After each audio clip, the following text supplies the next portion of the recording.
शिरोळ बंधारा मासे मृत्युमुखी प्रकरण पोलिसांकडे गुन्हा दाखल करण्याची विनंती. पाटबंधारे विभागाला बोलावून गुन्हा दाखल करण्याचे पीआय प्रवीण खानापुरे यांचे आश्वासन. कोल्हापूर इचलकरंजी महापालिका आणि इचलकरंजी येथील प्रोसेस युनिट यांच्याकडून प्रदूषित पाणी पंचगंगा नदीत सोडले जात असल्याचे. नदी मोठ्या प्रमाणात प्रदूषित होऊन गेल्या 15 दिवसात शिरोळ बंधाऱ्यावर दुसऱ्यांदा मासे मृत्युमुखी पडले.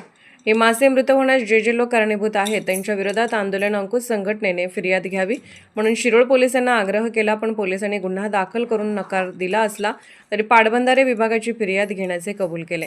गेल्या 15 दिवसात अंकुश संघटनेने पंचगंगा प्रदूषणाच्या मुद्द्यावर आंदोलनाचे हत्यार उपसले असताना याबाबत प्रांत कार्यालय याविषयी 2दा बैठका झाल्या तरीही प्रदूषण थांबत नाही. हे पाहून आक्रमक झालेल्या कार्यकर्त्यांनी मृत मासे घेऊन थेट शिरोळ पोलीस स्टेशन गाठले आणि फिर्याद दाखल करून घ्या म्हणून लेखी म्हणणे दिले.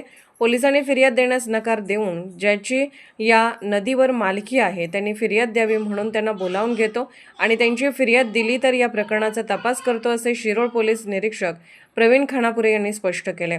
पंचगंगेत आज मासे मरत आहेत. या प्रदूषणाकडे आपण असेच बघत बसलो तर आणखी काही वर्षात माणसं मरताना वाट पाहावी लागेल. त्याची वाट न पाहता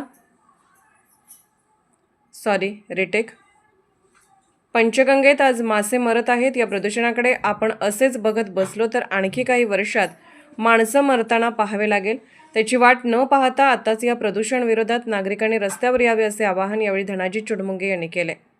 शिरोळ बंधाऱ्यावर मासेमारी करणारी 80 कुटुंबे या प्रदर्शनामुळे अडचणीत आलेली आहेत.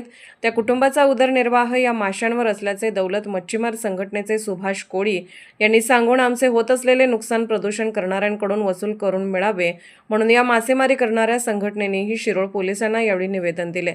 यावेळी राकेश जगदाळे, भूषण गंगावणे, एकनाथ माने, शशिकांत काळे, मंगेश नलवडे, राजू केंगार, राजू गावडे उपस्थित होते. SK news Shirol.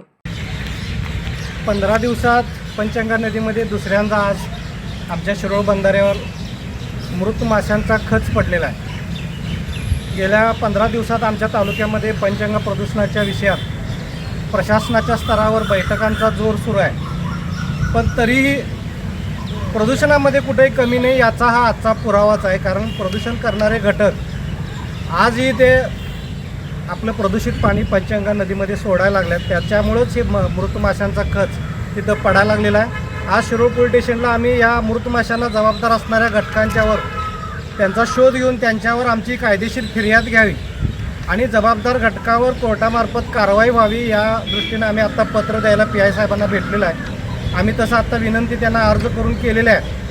पोलिसांना आम्ही आणखी एक गोष्ट सांगितलेली आहे की पाटबंधारे खात्याकडे या नदीची मालकी आहे आणि पाटबंधारे खात्याच्या मालकी असणाऱ्या नदीमध्ये हे प्रदूषण करणारे घटक पाणी सोडून या मृत माशांना जबाबदार आहेत. भविष्यामध्ये माणसं मारायला सुद्धा ह्या पाण्यामुळे सुरुवात होणार आहे आणि प्रदूषण मंडळानं ह्या पाटबंधाऱ्यानं विभागानं सुद्धा शिरोळ पोलीस स्टेशनला येऊन ह्या प्रदूषण करणाऱ्या घटकांच्यावर फौजदारी द्यावी अशी आमची या निमित्तानं त्यांच्याकडे सुद्धा मागणी आहे. पोलिसांना पण असं निवेदन दिलेलं आहे आम्ही. पोलीस आता त्यांच्याकडं आता विचारणा करून पाटबंधारीची सुद्धा फिर्याद घेणार आहे.